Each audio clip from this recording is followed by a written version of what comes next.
कालपर्यंत सगळं सुरळीत वाटत होतं. ऋतू वेळेवर येत होते. निसर्ग आपल्या तालात चालत होता. पण आज उष्णतेचे विक्रम मोडले जात आहेत.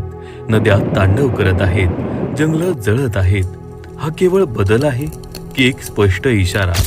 हा व्हिडिओ स्किप करू नका, कारण आजचा विषय फक्त हवामानाचा नाही, तो आपल्या अस्तित्वाचा आहे. निसर्ग शांत आहे, पण तो मुका नाही. तो संकेत देतो आहे. प्रश्न एवढाच, आपण ते संकेत ओळखतो आहोत का? पूर्वी पाऊस ठराविक महिन्यातच पडायचा. थंडीची चाहूल वेळेवर लागायची.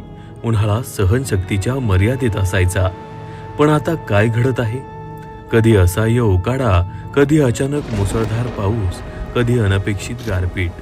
हे फक्त योगायोग आहेत का? वैज्ञानिक सातत्याने सांगत आहेत की पृथ्वीचे तापमान वाढत आहे. हिमनद्या वेगाने वितळत आहेत. समुद्राची पातळी वाढत आहे. जंगलांचे प्रमाण कमी होत आहे.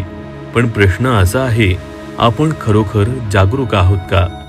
एका झाडाकडे शांतपणे पहा. ते काही बोलत नाहीत, तक्रार करत नाहीत, पण त्यांची मुळे जमिनीत खोलवर जाऊन इतर झाडांशी जोडलेली असतात. संशोधनातून समोर आलं आहे की झाडे एकमेकांना धोक्याची जाणीव करून देतात.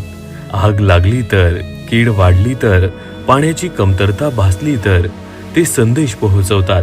आणि आपण काय करतो? आपण जंगलांची तोड करतो, झाडे उपटतो, निसर्गाचे संतुलन बिघडवतो. कदाचित निसर्ग आपल्याशी बोलतो आहे, पण आपण ऐकण्यास तयार नाही. पूर, वादळे, भूकंप या आपत्ती पूर्वीही होत्या, पण आज त्याची तीव्रता आणि वारंवारता वाढली आहे. नद्या रौद्र रूप धारण करत आहेत. समुद्र किनाऱ्यांना गिळंकृत करत आहेत. डोंगर कोसळत आहे. हे केवळ निसर्ग चक्र आहे का, की एक ठाम इशारा? मर्यादा ओलांडू नका. निसर्गाशी संघर्ष करू नका. आज प्रगतीच्या नावाखाली शहरं उभारली जातात. रस्ते रुंद केले जातात. कॉन्क्रीटची जंगले तयार केली जातात. पण त्या बदल्यात आपण काय गमावलं? शुद्ध हवा, थंड सावली, पक्ष्यांचा किलबिलाट.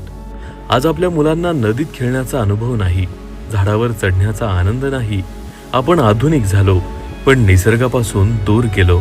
निसर्ग आपला शत्रू नाही, तो आपला पालनकर्ता आहे. तो आपल्याला अन्न देतो, पाणी देतो आणि सर्वात महत्त्वाचं श्वास देतो. पण जर आपण त्याच्यावर अन्याय केला तर तो शांत राहणार नाही. आज प्रश्न असा आहे की निसर्ग आपल्याला इशारा देतो आहे का?